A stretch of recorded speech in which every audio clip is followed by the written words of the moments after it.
going on, folks? Welcome back to the Fish Life Podcast. Tonight, we got some brand new baits to the fishing market. We're going to be unboxing them. Some of them aren't even available yet, man. This is like, you ain't seen it. Prototypical stuff about to come happen. And I guess it's giving us some good vibrations. I mean, one would assume. You know what? I'll let you pick the intro music one time, and this is what we get. I'm telling you. You could say I have a knack for it.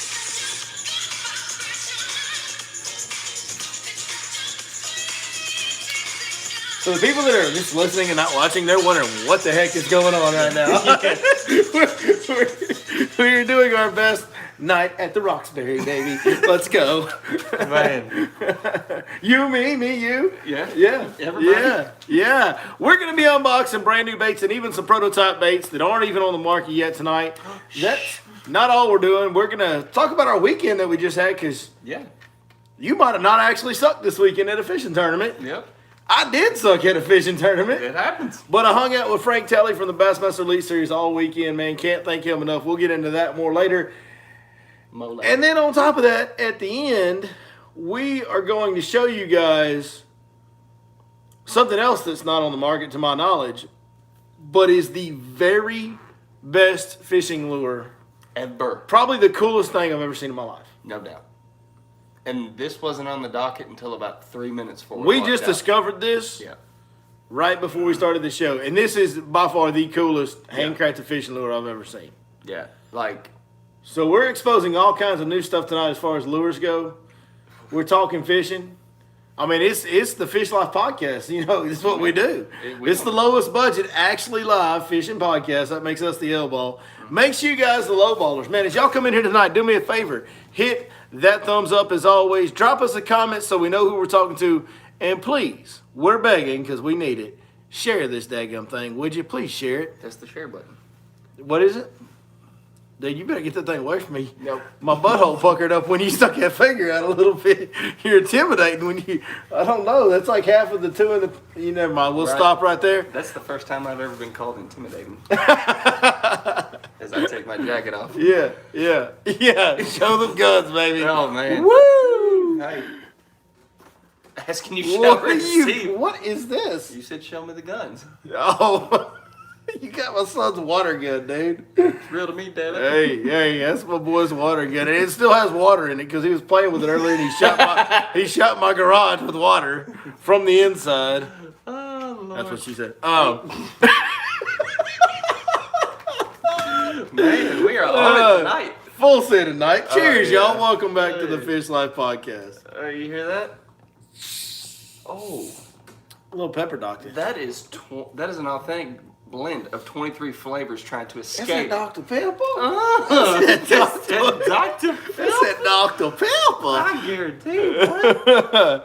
Say some hellos and how you doing. So the early risers in the chat, we got Blake Crutcher, Jeremiah Smith, James Clifton, John Higginbotham, Terry Connerly, Hampton Shoal, and Rocky Shoe Fishing in the chat. Looks like the chat's lagging behind a little bit. You guys keep dropping the comments. We'll keep giving the shout-outs. We'll answer questions later in the chat. Right now, where's our agenda, Chris? Jamie, where we at? I guess you know what? Let's roll right into. No reason to wait any further, folks. Let's just get right into unboxing some new. A little bit of new.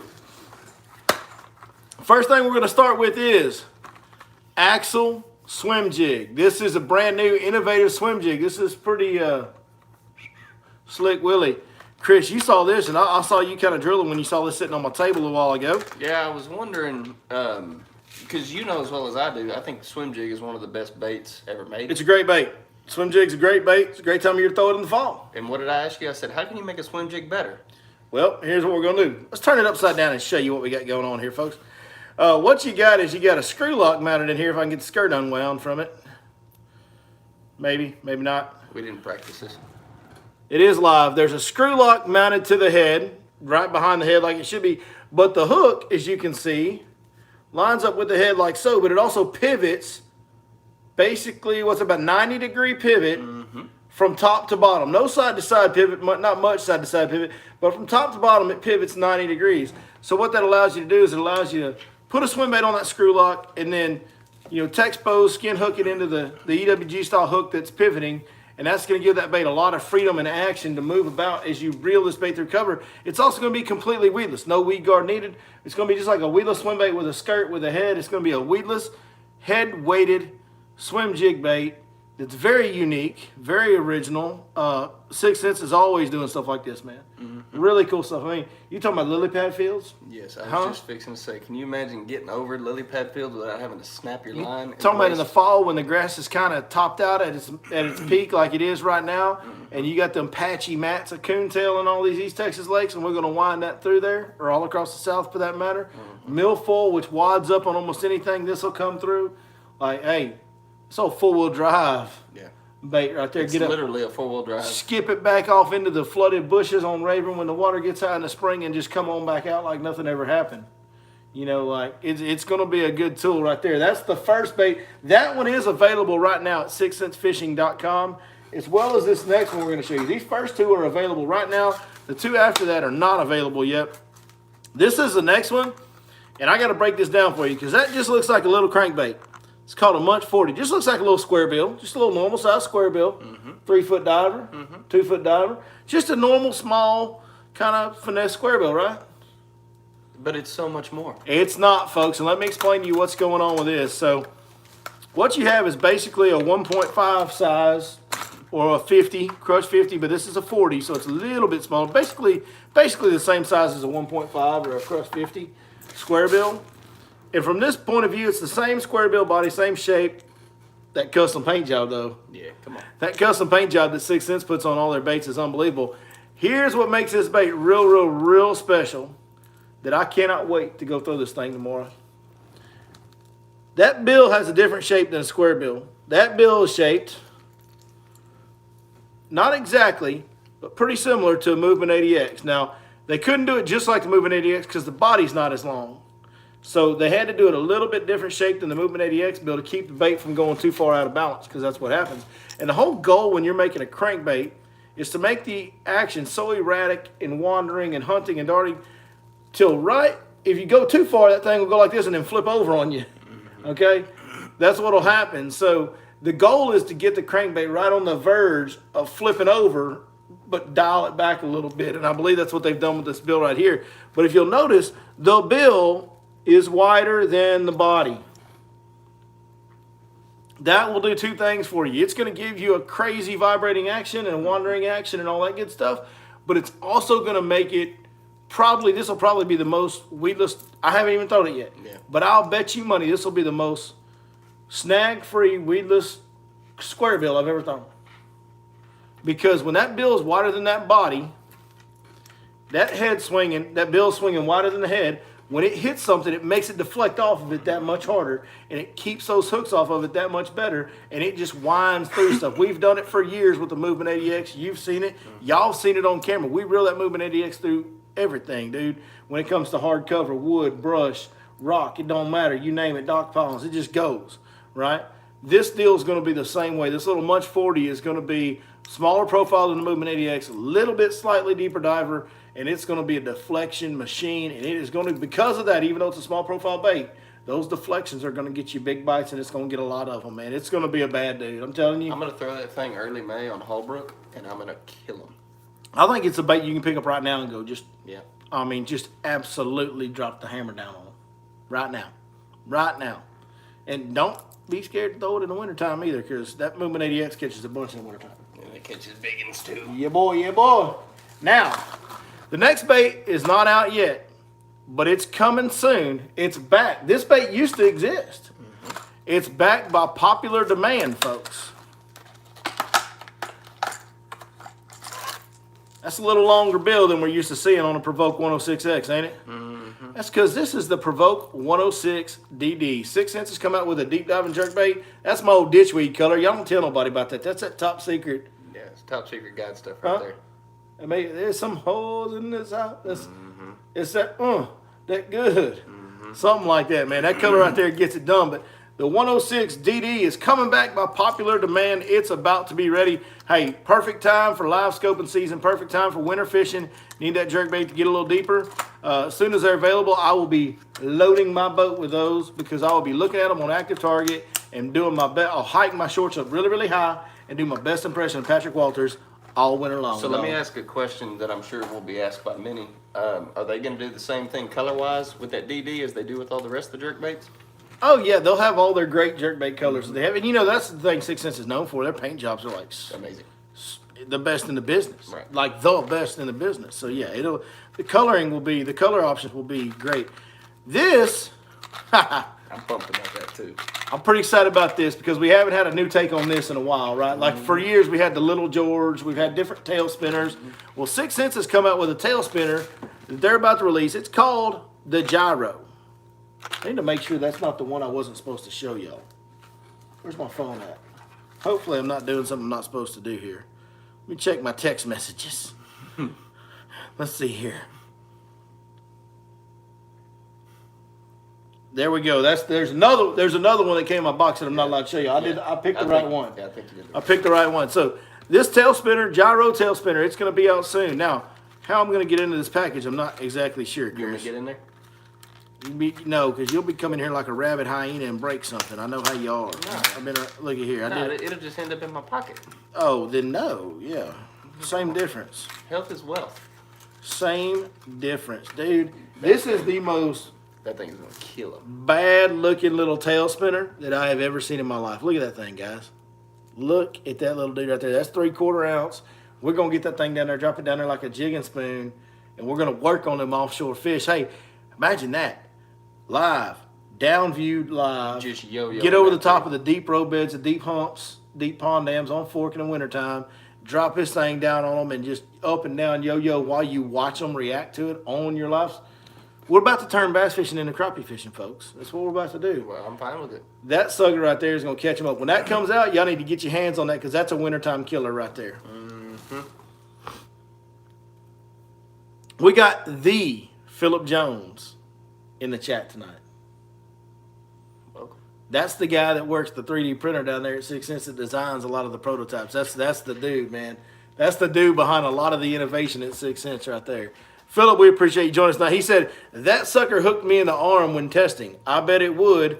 By the way, the one that I couldn't show y'all that's in my boat already, it hooked me just walking from the house to the garage. Yes. I was like, Chris, can you grab this door? I got hooks in my hands.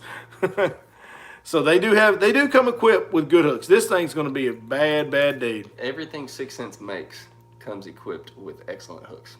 Oh yeah, trust me. No doubt about it. So 6 Sense, thank you for this one. This is going to be a dude right here. We're going to catch him up on that thing. I mean, I know how you are. Yeah. I know how you is, Chris. Especially with them swim jigs. I know you are, any kind of jig for you. Yeah, that's true. You're a jig man. You always have been from way back. Remember when you was trying to flip a jig in my boat and then you threw your whole rod in the water? I do remember that.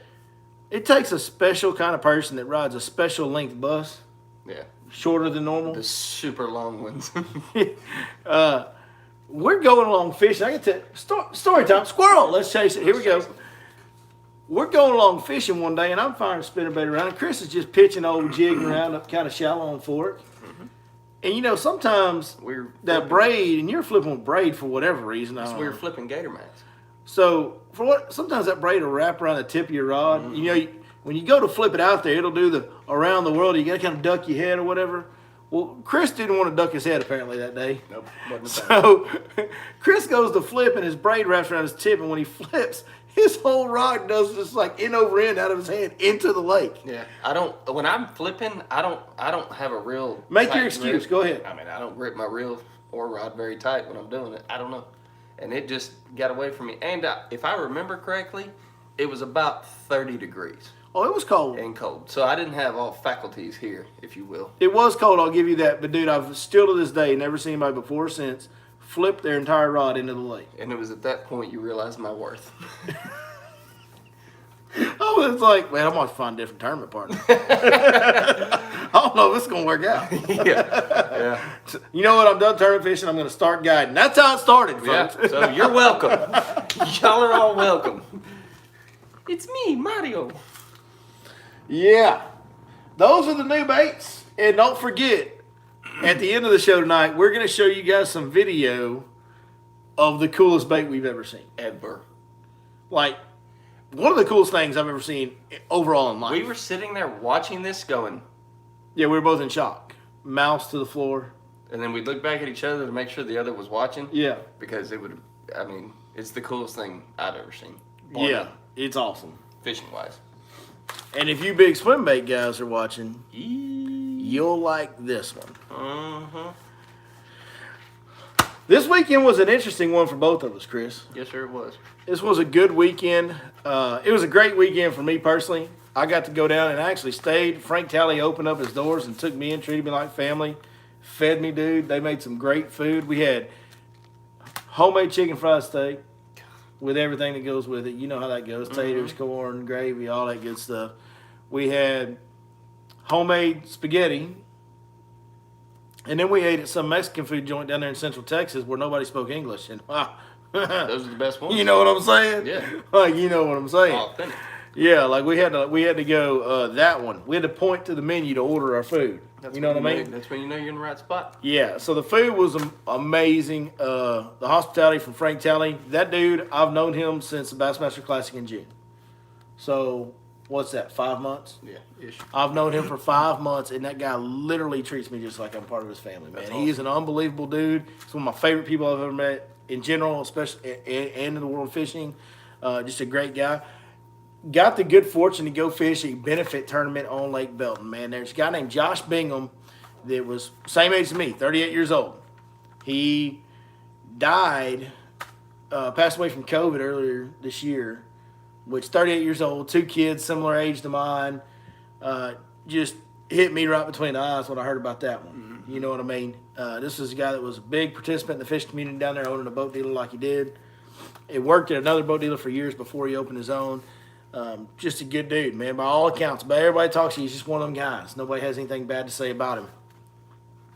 Of course, we were blessed and honored to donate a guide trip, and one of the marinas donated a night stay for the guide trip with me down there that they auctioned off at the tournament. But, had this opportunity to go down and fish with Frank on Friday and just kind of hang out with Frank and do some interviews with him and do some fishing with him for just a few hours. But I was going to be down there anyway. I was like, you know what, man?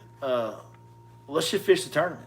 Mm-hmm. And so we got to also participate in the tournament and, throw our entry fee in there and donated and and gave some money that way. And the cool part was I had the good fortune to fish with Justin Royal, who's a fellow Sixth Sense pro staffer who I've known and talked to for years, but we've never met face to face. So the first time we meet him, I'm like, hey, cool to meet you. Get in my boat with fishing a derby, dude. By the way, I didn't know this. Justin Royal's never fished a tournament in his life. Really? Never fished a tournament in his life. That was the first one. Neither one of us has ever caught smallmouth. And we went out there and started catching smallmouth in the tournament weighed in a limit of smallmouth. That's awesome. So It was a really cool weekend. Now, we didn't do very good. There was 154 or 157 boats, and we finished 51st. So we didn't just totally suck, but we didn't do very good, So that y'all see video from this whole trip coming up over the next couple weeks. But that was my weekend. It was just an awesome weekend traveling. We did a little travel vlogging. Oh, yeah, on our way down there, before we took off down there, we participated in a veterans benefit at the Fishery Center at Lake Athens. So lots of good vibes this week. Lots of seeing a lot of people doing things for others, which is what makes this world go round if you follow the Bible. So it was a really good weekend.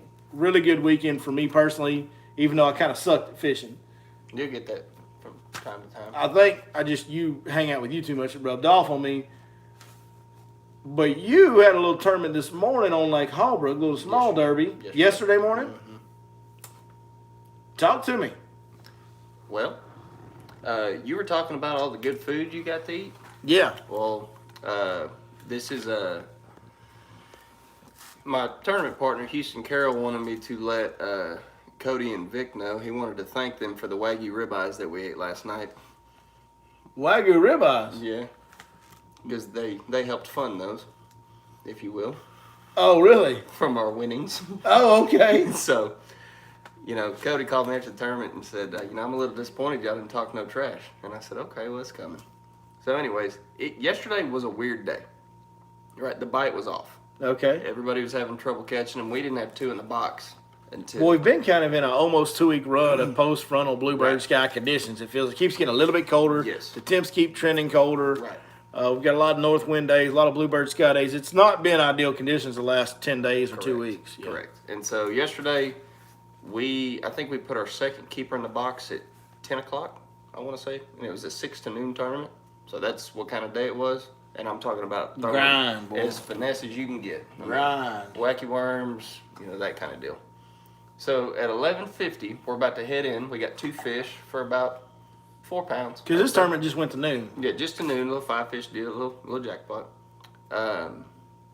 We had 2 fish for about 4 pounds in the box. That's awesome.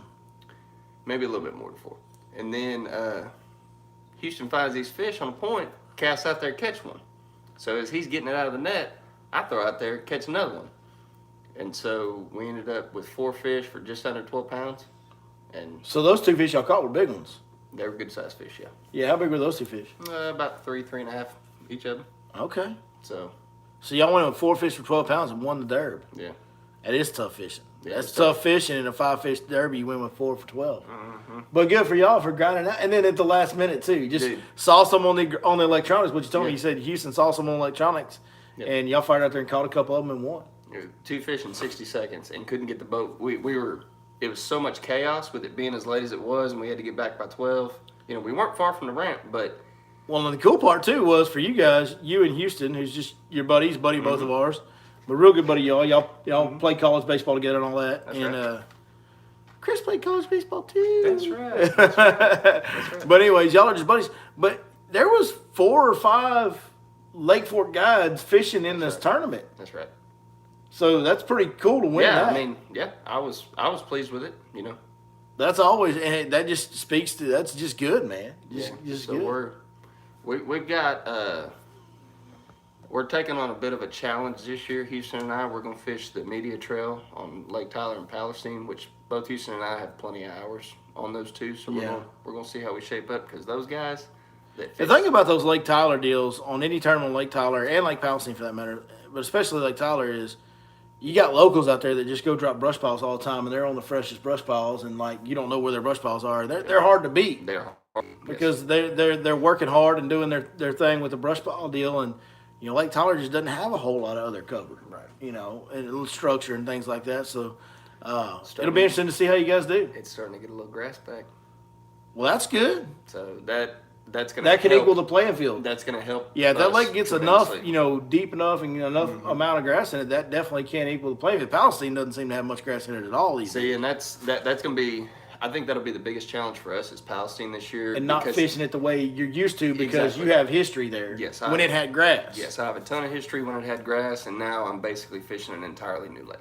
It's Yeah. the way I feel. Yeah. I mean, just like when you went down to Toledo for the first time after you hadn't been there for a while. Yeah. It's a completely different lake. Or like I was on Belton this weekend. Yeah. I mean, here's the other thing about we finished 51st out of 150 or 150 whatever. Yeah. We finished in the top third of the field. Yeah. Barely, but man, Justin's never been to that lake in his life. Right. He's never even fished a tournament in his life.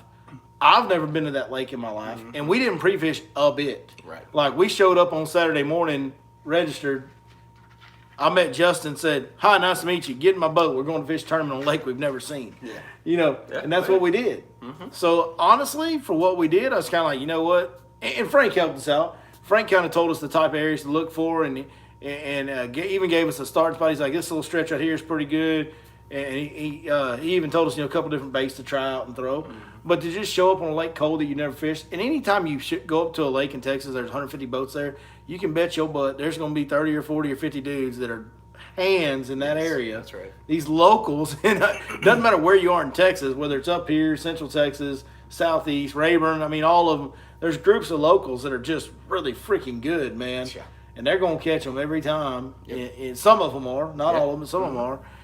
And so to do what we did, I was actually kind of proud of, we went out there and weighed in a limit, catching a species we never fished for on a lake we've never been to. So. Yeah. Oh, yeah. I told you whenever you told me you were going down there, I said, man, there is 1 million of these in that lake, and there's 1 million smallmouth in that lake. Yeah, well, we caught just enough of those to finish in the top third of the field is what we did. Yep. Oh, Speaking of kind of a current condition subject, they sprayed Lake Holbrook. For what? There is, on the south end, all that sawgrass that lined the bank, not a stitch of it. All the hydrilla's dead. Well, that doesn't mean they sprayed it necessarily. What else would have killed it? Lots of things. It made it through the freeze. Yeah. There, in August, there was some out there. All the sawgrass was still there in August. You never know. You never know. Never know. Could be rogue homeowners going down there with Roundup doing that to them cattails too. Yeah. And sawgrass. I mean, I'm talking about not a stitch. Yeah. Never know. I was upset about that. Chris, we can't blame it on them without proof. Can't blame it on Texas Parks and Wildlife anyway without proof. I'm blaming it on somebody. Because I'll give you this amount of proof. There wasn't nothing there. Okay. And there was. Do we need to go, we need to jump in on this Bass Pro Tour schedule? Yeah, we need to do the Bass Pro Tour schedule. I wanted to look at that. We wanted to look at it last week. We didn't get to it. So let's look at the Bass Pro Tour schedule. Because we've been doing that with Bass, and we want to see where the Bass Pro Tour is going to. Yeah, I mean, we lightly hinted at Bass Pro Tour, but we didn't go in full detail on it. It's a pretty decent schedule. And I like how they're starting to get more Texas lakes. Hey. Yeah. I like Stage 1. I do like Stage 1. Stage 1's something we haven't seen. Mm-hmm. This is one of the cool things about their format. When they only put 40 on the water at a time,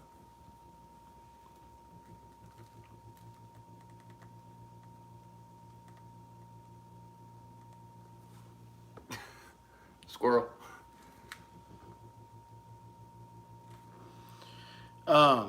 they can go to smaller lakes. Mm-hmm. When they only have put 40 on the water at a time, they can go to smaller lakes. Caney Creek and Lake Darbone in Bussy Break in West Monroe, Louisiana now.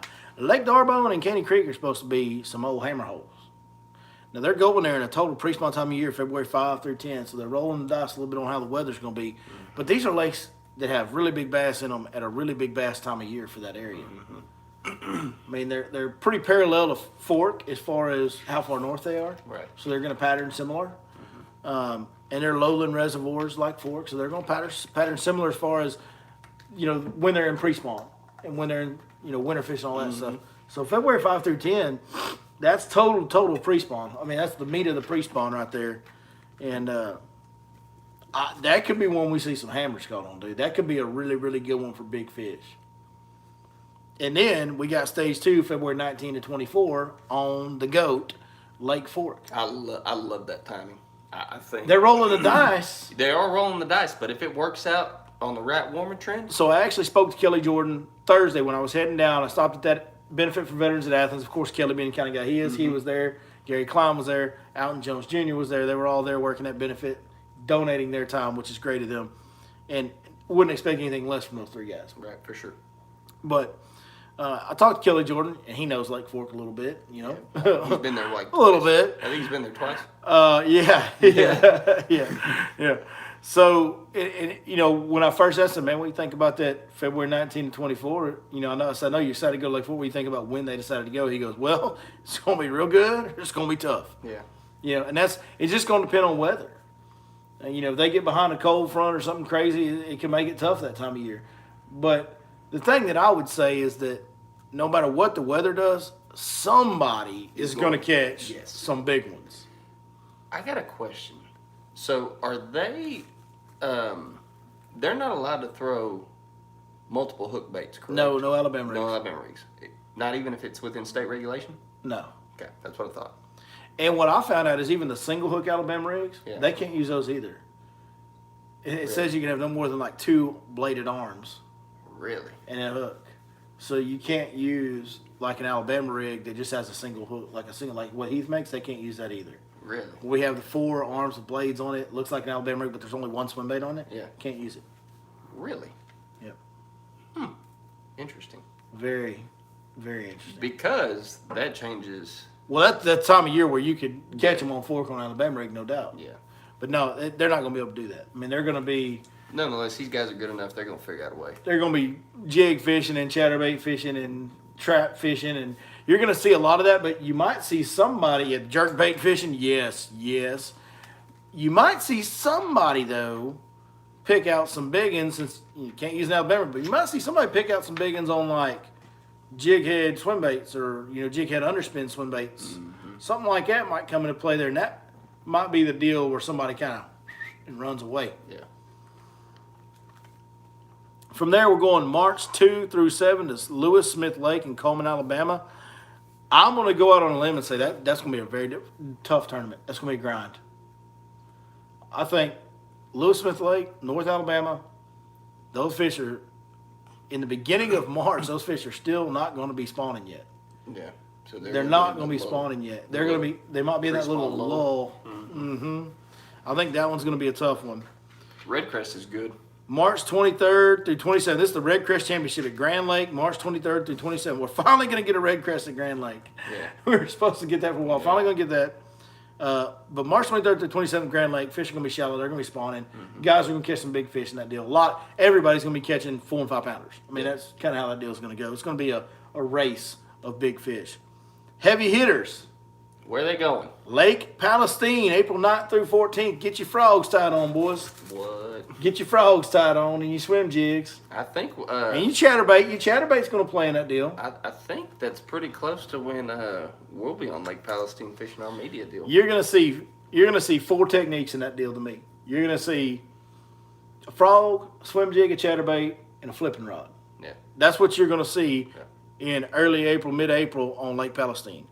Stage 4 is Lake of the Ozarks, April 30th to May 5th. That should be prime spawning time for Lake of the Ozarks right there. As far as the Lake of the Ozarks tournament goes, that should be a real good one.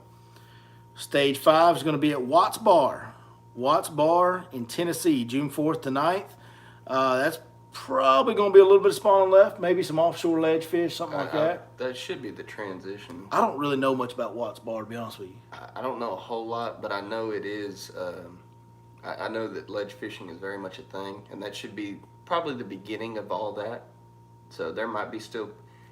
I think the beauty of that one is you'll get to see pros doing both things. You can see a variety of techniques in that one. Yep.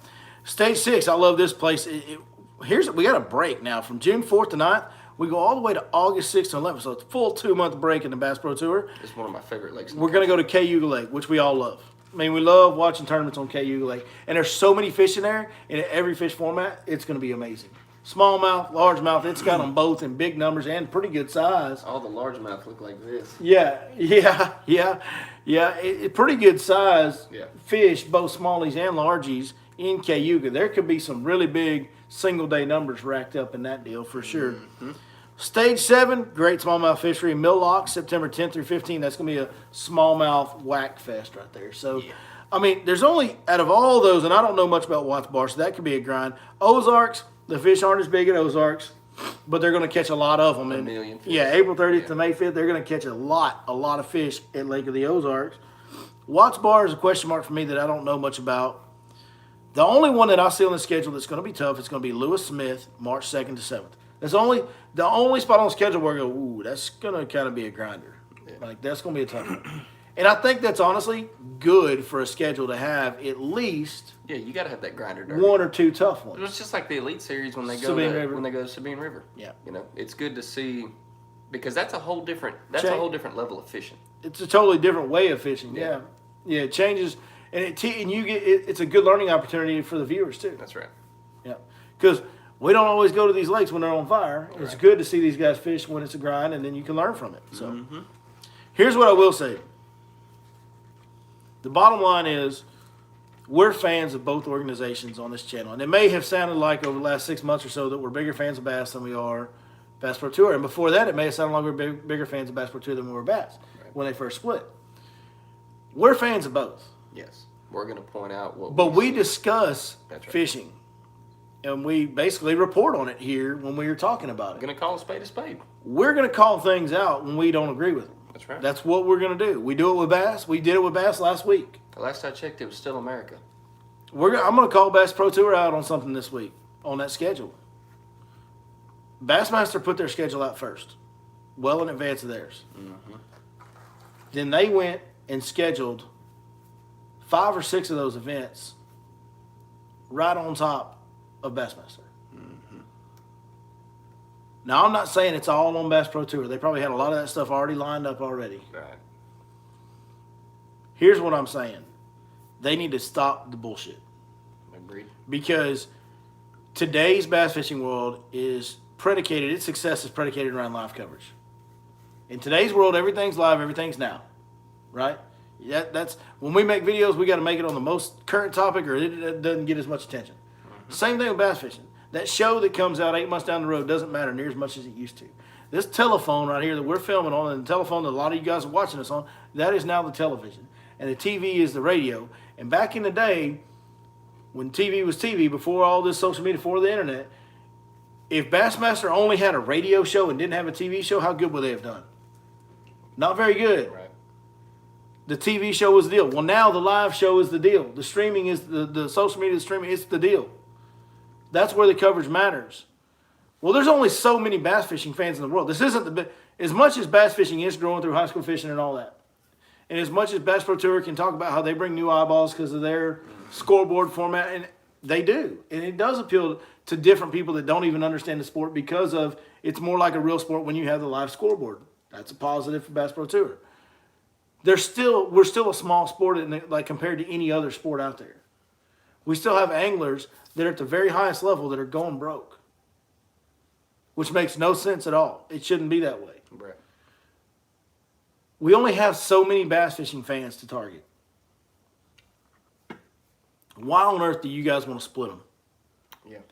How about we don't schedule anything on top of each other? We're never live streaming at the same time, and that way the entire bass fishing world can watch the Bass Pro Tour, and the entire bass fishing world can watch Bassmaster. The more eyeballs you grab at the end of the day is the more fans of your sport, which leads to a bigger sport and more opportunities in the future. And with Bass Pro Tour coming out with their schedule so much later than Bassmaster did, Bass Pro Tour came out with their schedule so much later than Bassmaster did, it looks like it's on them. Right. For the scheduling being on top of each other. Yep. But this rivalry deal, I think it's died down some. But them going back and forth at each other and trying to cut each other's throat needs to stop. Well, I mean, I think it's died down enough at this point where, it's okay if it goes away completely. Yeah. Because we've it needs to go away completely. And the powers that be at BPT and the powers that be at BASS, they need to sit down at a table and work on their schedules together. That's right. Agreed. Because they're not helping, they're weakening each other. Nobody's getting strong. Like, Bass Pro Tour is not getting stronger because they're hurting Bassmaster's ratings, because their ratings are suffering too. We've had enough years now. Guess what, Bass Pro Tour? You're not going to put Bassmaster out of business. It's not what's going to happen. The only people that you're hurting are the anglers at the bottom of the totem pole that aren't getting paid as much as they could be, because we could generate more revenue. We could generate more eyeballs, generate more watch time, which generates more ad revenue, more sponsorship dollars, which can benefit the guys at the bottom of the field that are struggling, that are going broke, trying to chase their dream. At the end of the day, I think that they should sit down and say, hey, we need to continue to grow this sport to what it can be, so that way we don't have Imagine a world, if you would, Chris. Imagine a world. Take me there. Imagine a world where Bass Pro Tour and Bassmaster are never scheduled on top of each other, and we can all, the entire bass fishing community, can watch every single event in its full glory as much as they want to. And then at the end of the year, we take the top 30 from Bassmaster, and we take the top 30 from Bass Pro Tour, and we have the Flint, Michigan Mega Bowl. The Mega Bowl. We have the Mega Bowl. And then the whole bass fishing world can watch that as well. Sounds too good to be true. And you know what you do? You take those top 30 for Angler of the Year, those top 30 from Bass, and you make that a non-profit tournament to these two organizations that are the two that are making all the money anyway. It's so stupid. It makes me so mad. It's like, frustrating. Bassmaster is making $20 million a year, and are only paying the anglers $4. Yeah. Those are real numbers. Yeah. Bassmaster's making $20 million a year, and they're putting into the pot what the anglers fish for is entry fee money plus $4 million that Bass gives them. I don't know what Bass Pro Tour's numbers are, but I'm sure it's very similar. Oh, it's a similar business model. I'm sure it's very similar. No doubt. But because we just talked about it. And I don't know that Bass Pro Tour is making that much money. I don't think they are, because they're newer and they just started. Right. So we'll give them benefit of the doubt on that. But what I'm saying is, if Bass Pro Tour was scheduled outside of Bass, they would do better. Well, yeah, Bassmaster would do better, yeah. But you would do better. That's right. So stop the bullshit. How do you build the biggest house on the block? Well, no, I know where you're going. You said it a little bit wrong. The deal is you need to want to build the biggest building on the street because you built the biggest building, not because you tore that guy's down. And right now it's like they're trying to tear each other's down, right. and nobody's going to have a big building because we keep knocking each other's building down. That's right. Everybody's buildings are just going to stay half built. At the end of the day, the more people, if I'm BPT or Bassmaster, I'm not going to take sides or anything like that. But if I'm watching my competitor grow, that ultimately, that's good for me too, because we're growing the sport as a whole. Yeah. The more we grow the sport, the more sustainable. Or how about we have some integrity and we just say this, right? Like, if they schedule apart from each other and Bassmaster gets more attention than Bass Pro Tour, or Bass Pro Tour gets more attention than Bass, then whoever's on the losing side of that, they're just doing it better than you are. Yeah. And if you want to be more than them, then build your building better. Don't tear theirs down. Back to the drawing board. Get better at what you do. Don't, you know what I'm saying? Like, you don't win a baseball game by food poisoning their starting pitcher. You win a baseball game by hitting his heater, dude. Yeah. You know what I mean? Yeah. No doubt. Like, there's no dignity or class in trying to tear each other's buildings down. No. Make bass fishing great again. Let's go. Let's go. Let's go, folks. Quit fighting. It's irritating. It's very frustrating. Because this is a fragile deal that we operate in. I don't think people realize. I don't think viewers, the general watching public, and I don't think the organizations themselves even realize. This is a very fragile deal that we operate in. Yes, people are always going to bass fish. But, man, this sport is not golf. No. Yeah, It's not baseball. tennis. It's not tennis. It's not, yeah. It's small. Dude, it's not even. I mean, the reality is 90% of people on earth think that these guys are running around with overalls and a straw hanging out of their mouth. It's literally. Catching fish with a cane pole. It's literally very comparable to cornhole, if you think about it. Well, everybody plays cornhole. Yeah, I mean, yeah, cornhole has gotten really popular. I mean, I don't know if I'd quite go there, but yeah, I mean, I see your point. Yeah, that's my, yeah. I see your point. Make it a comparison. Yeah. It's probably, bass fishing is bigger than cornhole. And bass fishing has been around and established for a lot longer. Right. But, you know, you don't. I know. Yeah. It's a fragile deal, man. And we don't need to be trying to tear each other down. Nope. No good. So here's our Build Back Better plan. It's like Quit fighting. It's like the winners on the glass at the Alano clubs. No good. No good. No good. No good. I see what you did there. No, they just kids. Little varsity blues reference. We've had some really good one-liners tonight. We're getting them. We're getting them. We are. All right. Do we want to answer some questions? We haven't really. Chicken fried steak, great handle right there. Great account name, by the way. But Mr. Chicken Fried Steak says, wait a minute. No overalls and cane poles? I knew I was doing something wrong. So, the fact that your handle is Chicken Fried Steak, I'm going to let y'all in a little secret. The best chicken fried steak you will ever eat in your life. Is it Frank Talley's house? I just had it this weekend. Where else, though? It's at Mary's Cafe in Strong, Texas. I'm telling you. Strong, Texas. Strong, Texas. Let's go. Out there close to Ranger, Texas. Mary's Cafe. I don't think most people have no idea where either one of those two towns are. Oh, well. You want to give us some direction with a little bit bigger town than that? Bro, you've got Google. You've got a smartphone. You can find it. Mary's Cafe, best chicken fried steak you will ever eat in your life, bar none. Rocky Shoe says, you bet. Apparently he knows. See? There it is. Somebody knows. Mm-hmm. We got to do this. Okay. Which organization are you going to pull up? For what? Oh, no. We got to do this. What do we got to do? The greatest thing we've ever seen. Oh, my gosh. I almost forgot. I got ahead of myself. I'm so sorry. How did I forget that? Because I'm an idiot. That's how. So Chris, set up what we're about to show the folks. Okay. So Billy and I are sitting in the house earlier talking, and Billy looks over at me and says, do you want to see the coolest thing you'll ever see in your life? And I said, yeah. He goes, how do you feel about great white sharks? I said, they're cool. And great white's a pretty big fish. And he said, do you want to see the coolest topwater bait ever invented? And I said, yes. This topwater bait, folks, is 2.5 feet long. That's right, 30 inches. And it comes in at 11.9 pounds. We haven't quite. We're not really sure how we're going to cast this thing yet. I think it's a. I think you drop it. It's a long line deal. You ride away from it, then you drag it behind the boat. I don't even know how you reel in a great white with a rod and reel. We'll figure all that out later. We're new to this just like y'all are. But check this dude out, y'all. Looky here, folks at home. So, for what we'll describe to the folks listening, basically what we've got here is something that looks exactly like a seal, hand carved out of wood, hand custom painted. I mean, this thing looks just like a seal. The eyes are hand painted with a little brush. They've even got the brown circle on the eyes. And it's a 2-joint bait.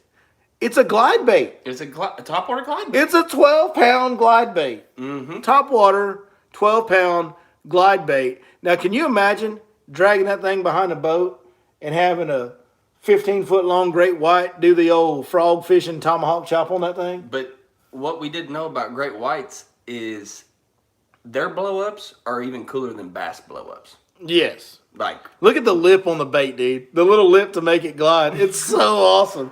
Let's give this guy some credit. This is Zimtex, Zimmtex. Please let this guy be from Texas. Everything awesome comes from Texas. It's like on Forrest Gump in Tex. So his YouTube channel name is Zimtex, Zimmtex. Go check it out. It's his latest video he just made. He just put this video out 10 days ago. That is one of the sickest things I've ever seen. Yeah, that was something. A daggum seal glide bait. I want to make a miniature seal glide bait for Lake Fork now. See if them baby green sharks will do the same thing. Probably. Hey, yo. Hey, yo. Somebody need to make a phone call. Yeah. After this deal. Hey, Zimtex. Make us one about 10 inches long. We'll throw it on fork and get you some content. I mean, what about a topwater water dog? Those are rats. They're like the topwater rats. Same thing. Same deal. Same deal. Same deal. We're going to have a little fun at the end of this deal. We're about to hurt some feelings. So, as we often do. Before we get into this, I know we're going to kind of build it up. Before we get into this is just fun. We're just having a good time. Yes. So, nobody get your feelings hurt. Nobody get your feelings hurt. It's not that big a deal. Schmidt Fishing said, I just watched that video of him building it. Dude, it's awesome. Yeah. So that dude used freaking chain for the joint. Yeah. Literal inside chain. The bait, holding it together is like chain. Like big yes. grown folk chain. Yes. Like something you would strap down a backhoe with. Yeah. Chain. Yeah. My biggest concern, Chris, and we talk about this, my biggest concern is when you make that wooden bait and one of those great whites blows up on it with all those teeth and all that bite force it has, is he just going to destroy the wooden bait that probably is going to cost you a couple $1,000? Well, I think you had the answer to that. You line it with Kevlar. I don't know. I mean, I don't even know if that would help necessarily. I don't know if that would help either. It might still crack the wood. If they get it in there and actually crunch it, I think it's done. Yeah, it's done. I think if you line it with something tough like Kevlar and they just hit it and then you hook them and their mouth's open like a bass, I think you might be okay. Right. Because it'll keep the teeth off the wood. But I don't know. I mean, I just don't know.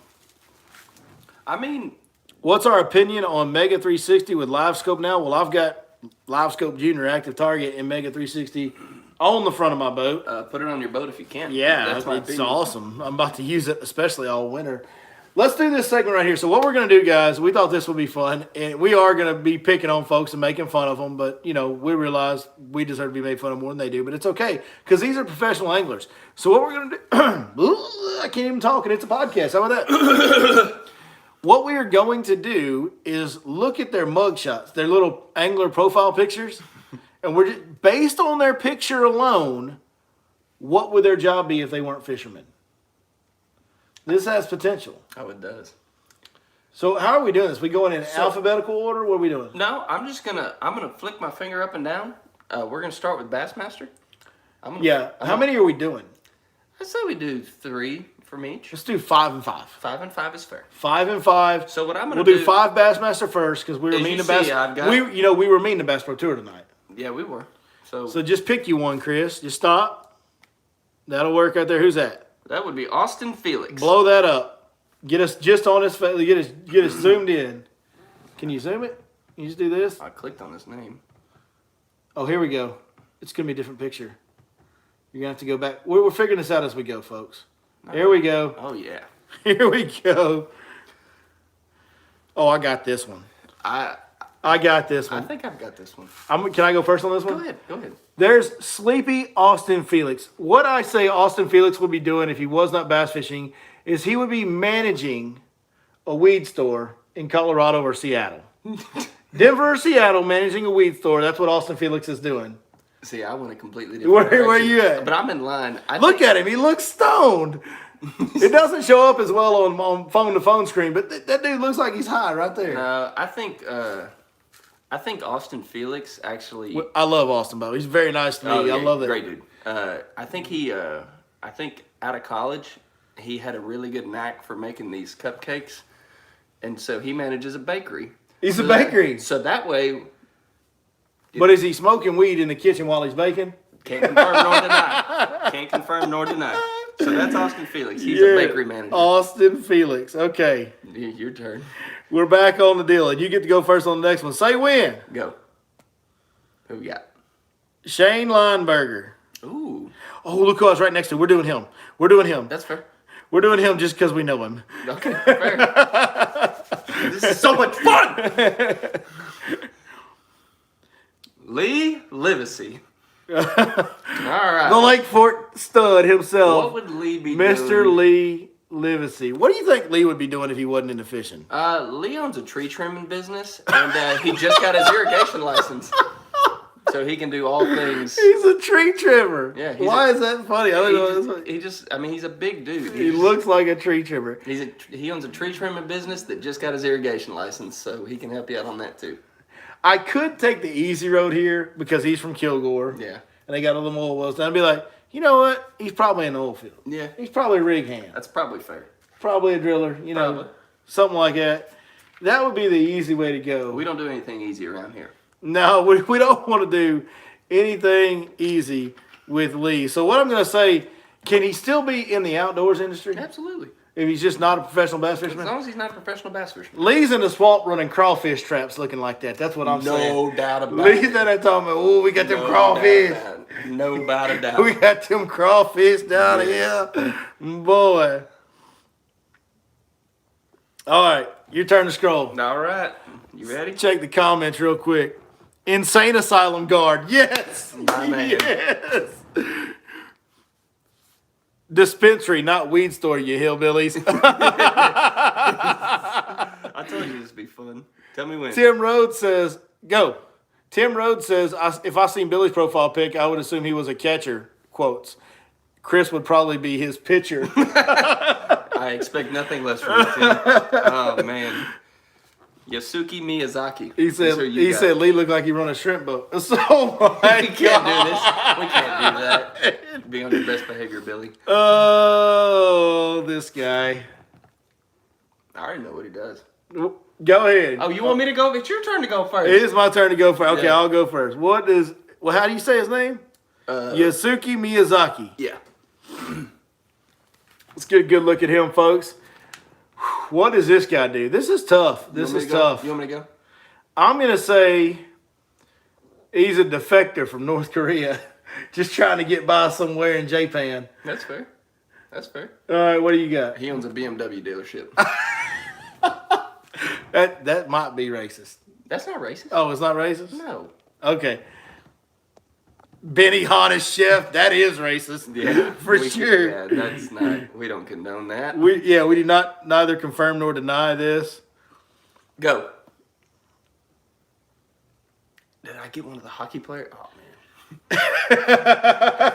Because that was an easy one. You always had that deal sewed up for me. Who I got? Steve Oh, the swim bait man himself. Steve Kennedy. All right. Steve Kennedy sells insurance at a local insurance bureau. You nailed that. Yeah. I don't even know that I can even follow that. That's perfect. He sells insurance. Insurance salesman Steve.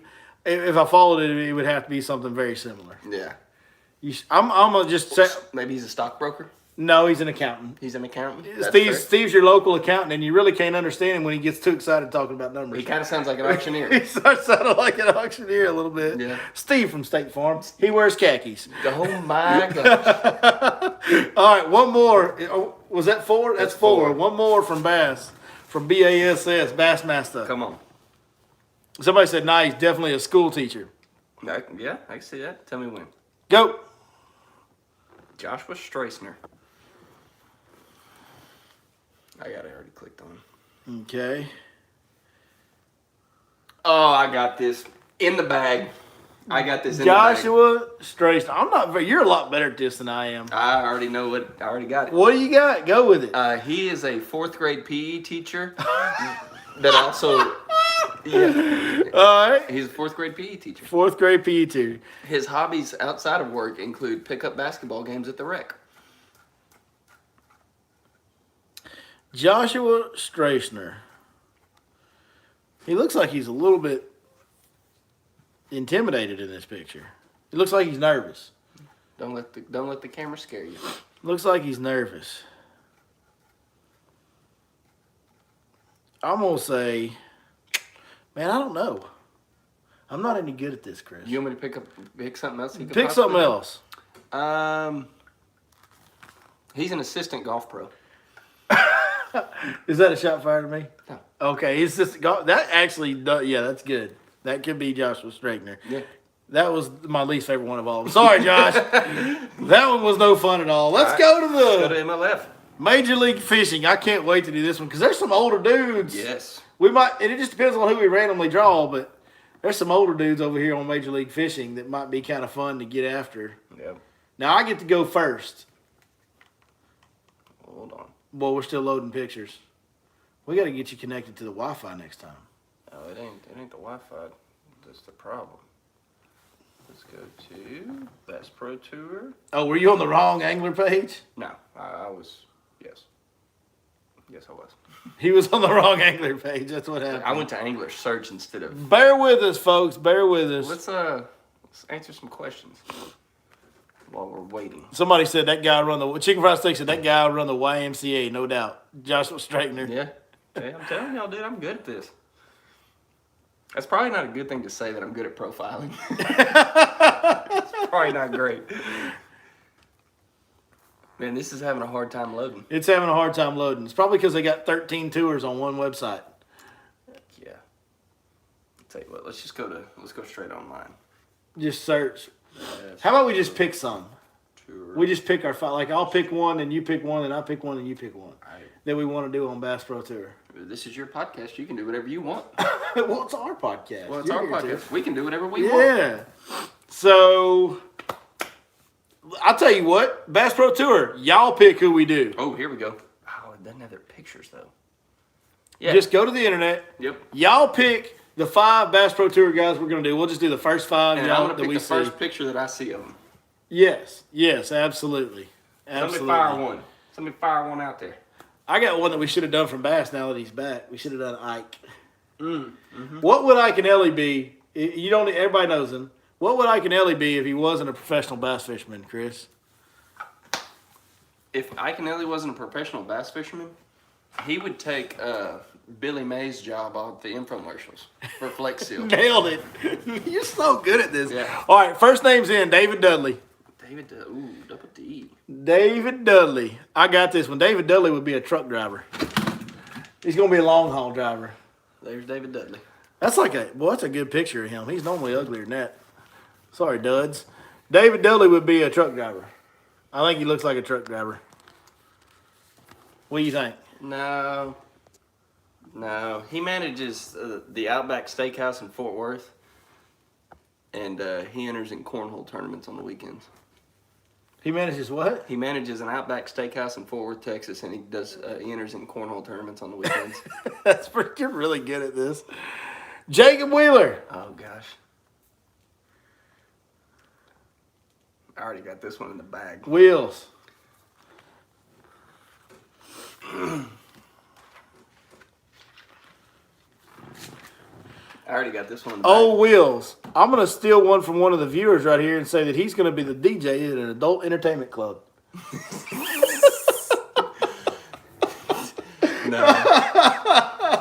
That doesn't fit Wheeler at all. I just saw that in the comments and I loved it. No, he. What's Wheeler doing? He's a professional chess player. Professional chess player. Yeah. All right, let's see who's next. Did somebody say breakdancer for Ike and Ellie? Yeah, Ike breakdancer. I mean, yeah. that's not bad. Wheeler somebody said Wheeler's good Carney. Casey Ashley. Oh, man. Oh my God, here we go. He's a singer. Casey Ashley would probably be a men's clothing model. Oh yeah, he's got J.C. Penney written all over him. It's menswear model for JCPenney. Yeah. No. You can see him wearing some Gap jeans in the newspaper ads. Oh, for sure. All right, what are you going with for Casey Ashley? Take a look at him. Casey Ashley. I'm gonna let you answer this one first. I just did. He's gonna be a male fashion model. Oh, okay. No, I don't think so. I don't know. I think he's gonna be he's gonna run a pyramid scheme and host Monday night meetings at hotels to gather his employees. Okay. Yeah, he's running a Ponzi scheme. I don't see that one, but all right. Yeah, dude, next one. He's the face of the company, bro. Okay. Do you know how some of those businesses work? By having attractive people as the face of the company. Okay. So you just said that you have a man crush on Casey Ashley. Not necessarily. You just called Casey Ashley attractive. I mean, when he sings to me. Dustin Connell. I can catch them shallow. I can catch them deep.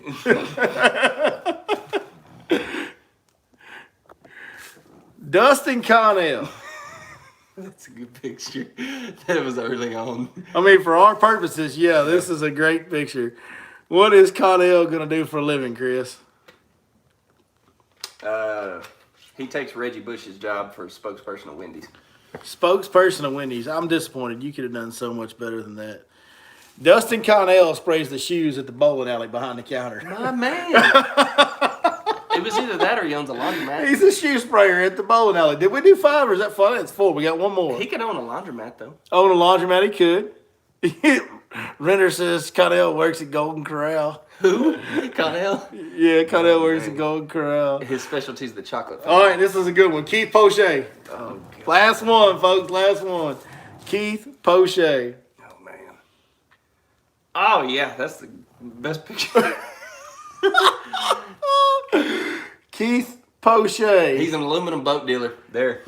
Keith Poche coaches JV football somewhere in Alabama with that haircut.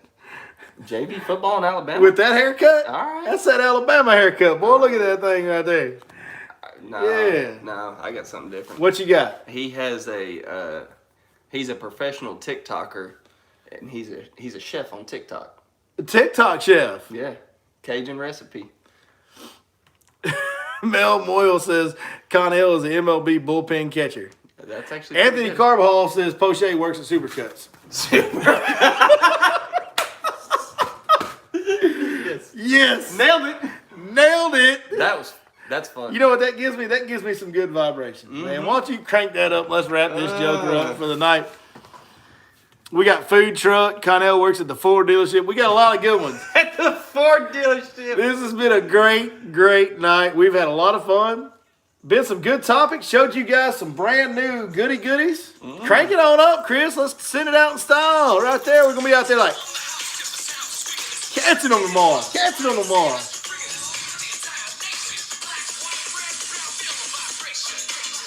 Yeah, come on. Feel the lowest budget Actual Live podcast. Please subscribe. We need all the help we can get. Thank you guys for watching. We'll see you next time right here on your Lake Fork Guide.